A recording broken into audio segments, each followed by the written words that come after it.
Now in today's lecture we would be starting with a new chapter of chemical reaction engineering. The book that we are following is Fogler, right? So the name of the chapter is Rate Laws and Stoichiometry, right? And in this chapter we will continue with evaluating our design equations that we have developed in our previous second chapter, right? So just to recall, I'll be writing the equations that we have developed in our previous chapter, right? For batch reactor, for tubular reactor, CSTR and packed bed reactors, right? So here the design equations, right? The first is for batch reactors.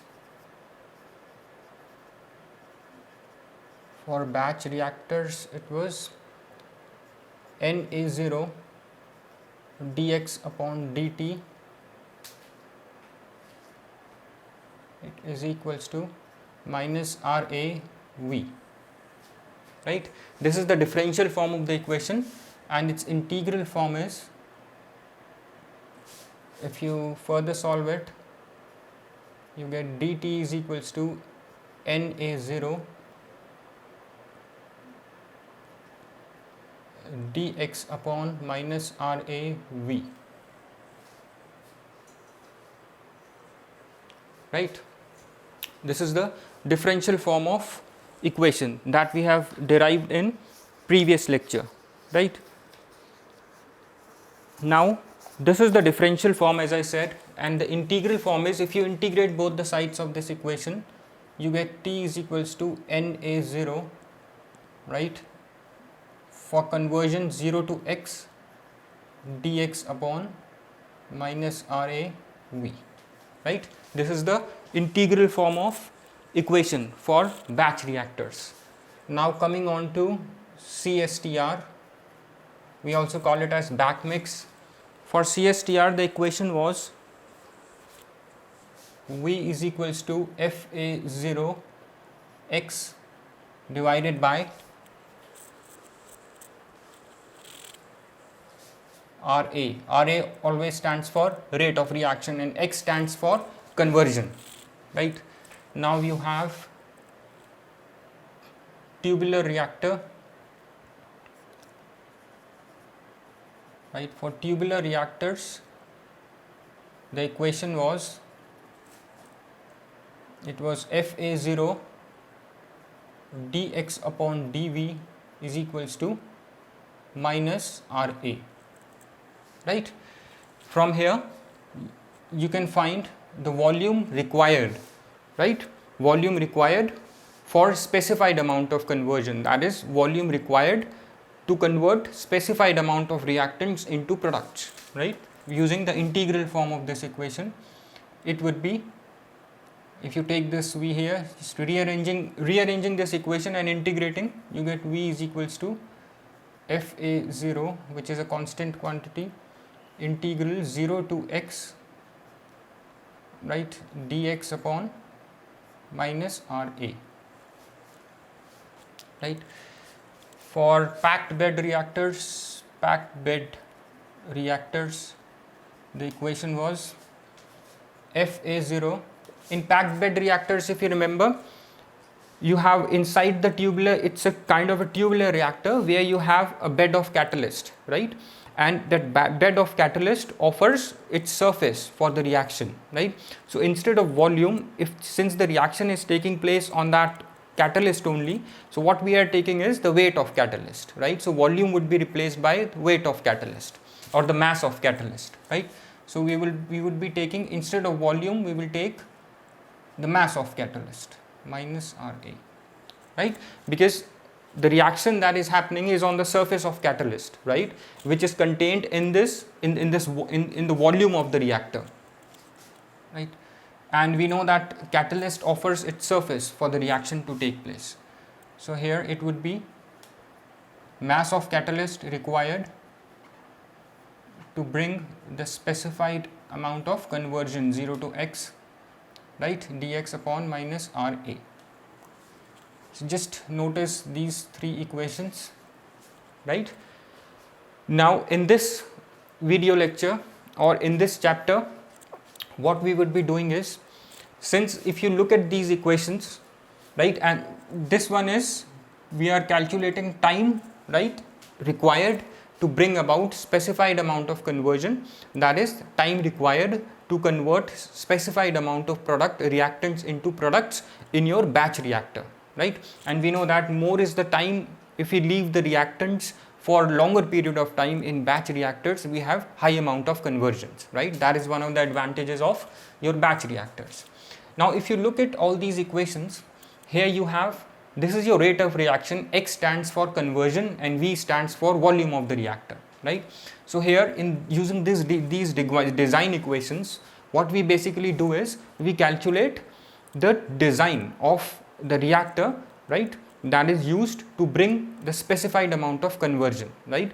Because just try to understand it from economics perspective, because if you want to bring about a specified amount of conversion, that is if you want to convert specified amount of reactants into products, right, the first thing you should know is how much reactants get converted into products, right.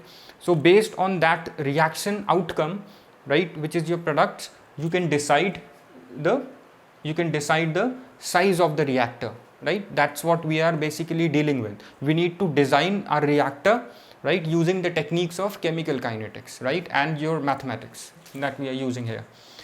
So this is your weight of the catalyst. In this mass of the catalyst, we need to find out the mass of the catalyst that is used to bring about the specified amount of conversion, right. Now in these equations, you need to further solve these equations, because if you look at these equations, you have Ra, right, rate of reactions. So in order to solve these equations further, you need to have this rate. If you look at just from integration perspective, you have done integration in your school, right. This is your rate of reaction. You need to define this rate of reaction in terms of this x dx, right, so that you can solve this integral, right. What I mean is, you need to, I'll just write it over here. You need to derive a relation between reaction rate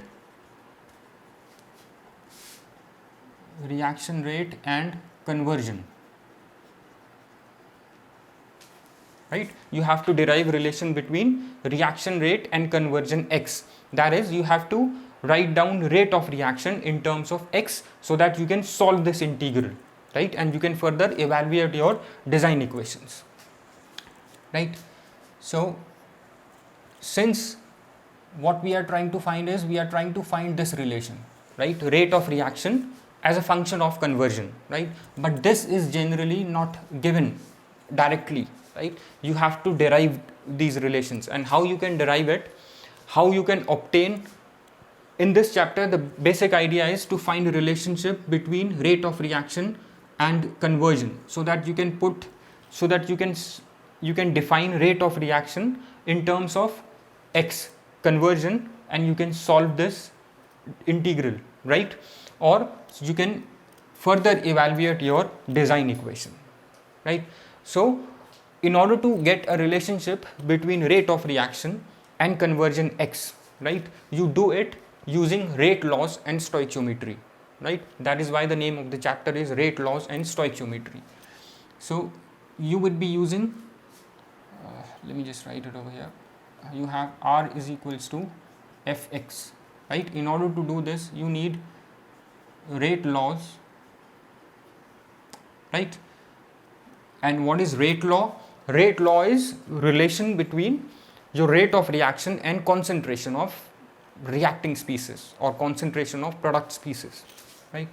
So this is your, and the second thing that you need is your stoichiometry,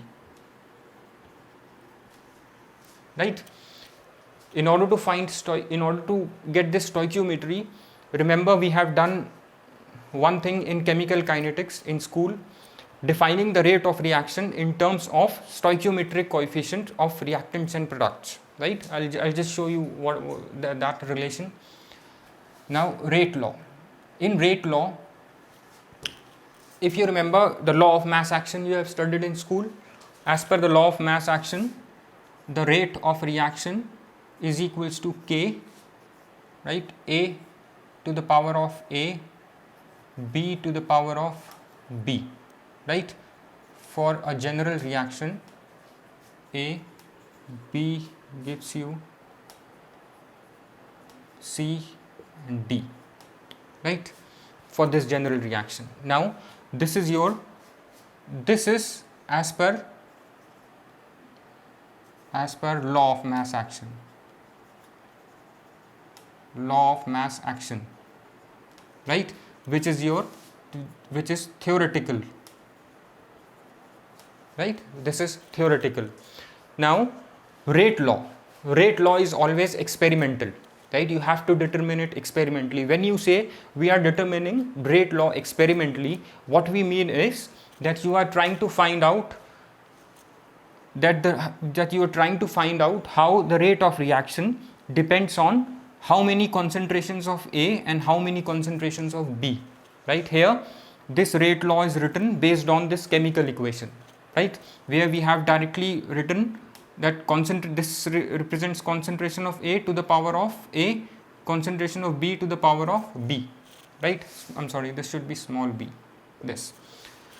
Now, but in actual practice, this is not found true. This is law of mass action that was given by Guldberg and Weig, right?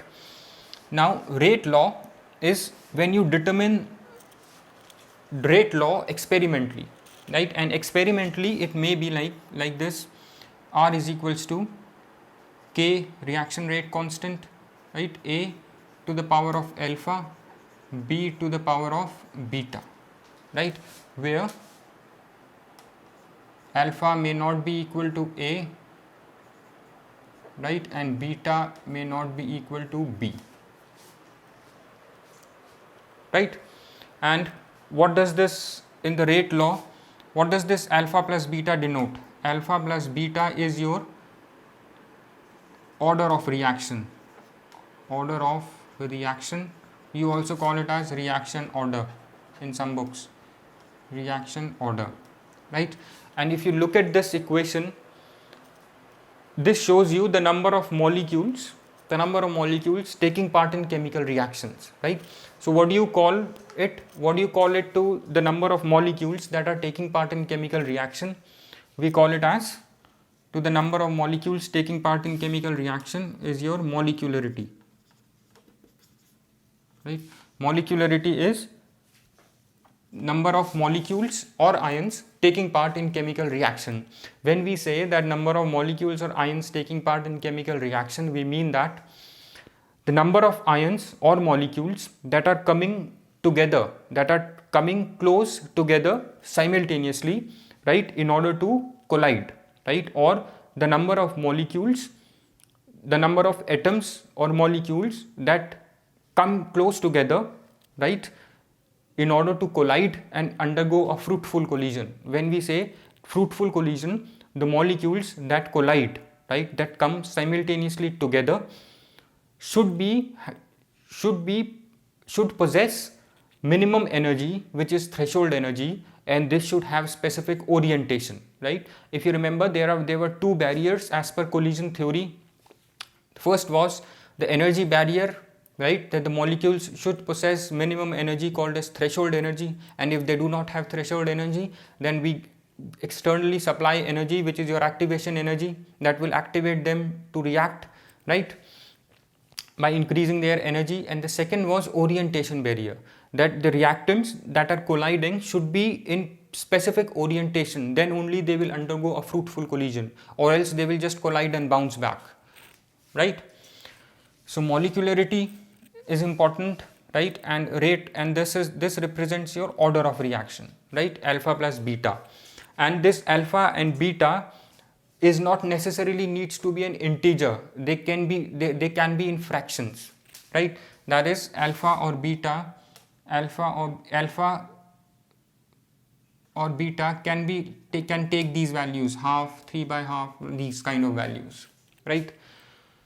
So molecularity and order, it's clear. And one important thing, if you remember, that molecularity of any reaction rarely exceeds 3, right? Why rarely exceeds 3? Because I'll just write it over here, that molecularity rarely, we have done this in chemical kinetics in school, molecularity rarely exceeds 3. Why? Because molecularity says that, tells us the number of molecules that simultaneously come together and undergo collision, right? And those molecules should possess minimum energy called as threshold energy, and they should have proper orientation to undergo a fruitful collision, right? Now all these conditions mostly cannot be satisfied by more than 2 molecules or 2 atoms, right? That is why we say that molecularity rarely exceeds 3, right?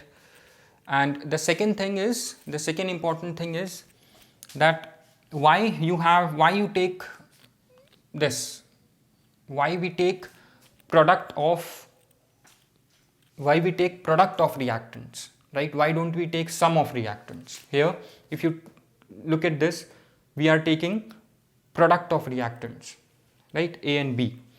Now if you remember, we have done this also. I'm just recalling, just revising these things just to refresh your memory so that it's easy for you to understand. If this is your A molecule,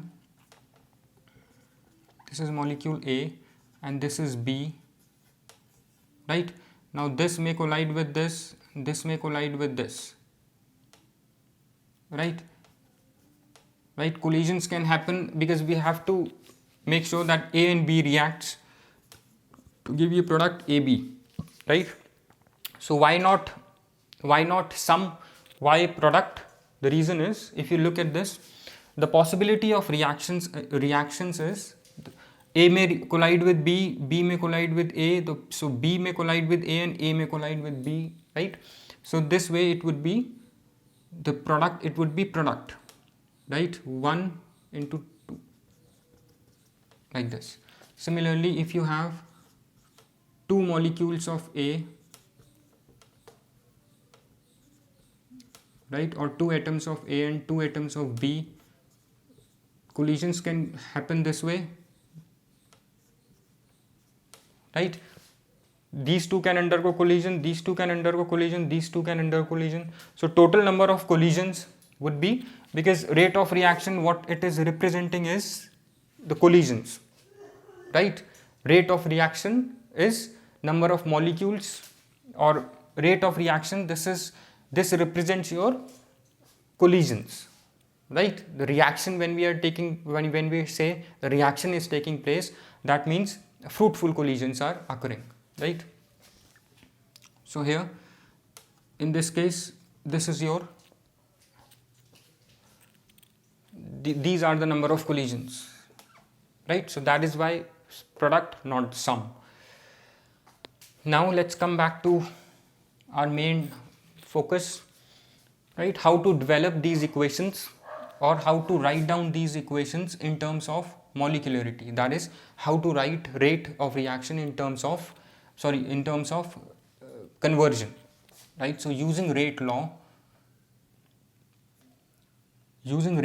and to convert rate of reaction into conversion X, right? That is, to write rate of reaction in terms of conversion, we need 2 things: rate law and stoichiometry. Using rate law, we define rate of reaction in terms of concentration, right?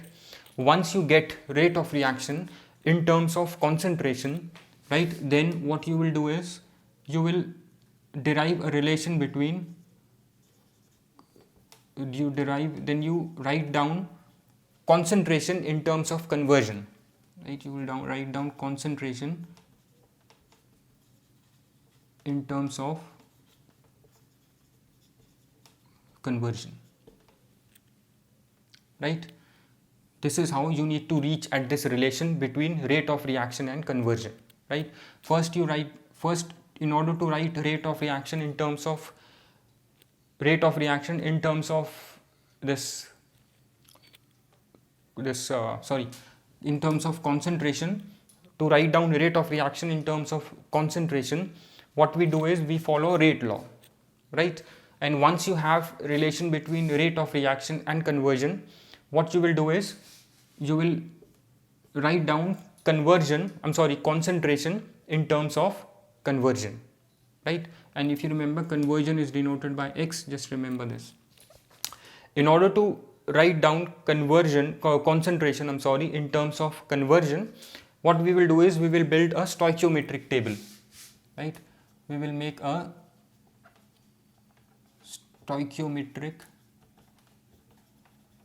table, right? And before we go ahead and look at stoichiometric table, I'll just want to introduce you, just take down all this, right? I've just spoke in the beginning of this lecture how to define rate of reaction in terms of stoichiometric coefficients, right? That will help us. You need the knowledge of that here, right, to build this stoichiometric table, right? I'm sorry, let it be like this. This is your packed bed.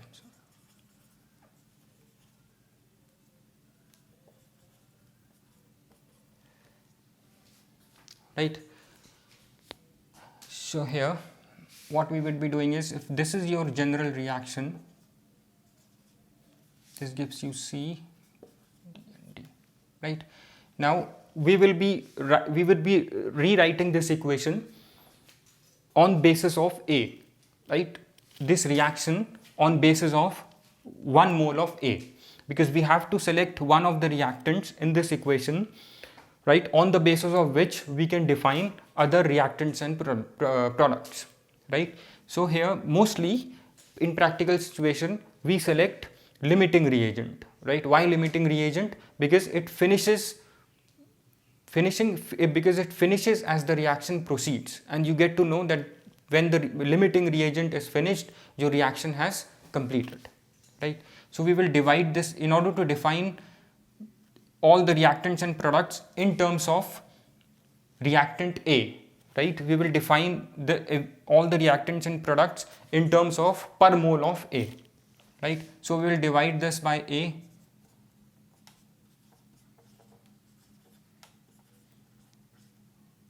C upon A plus D upon A D, right?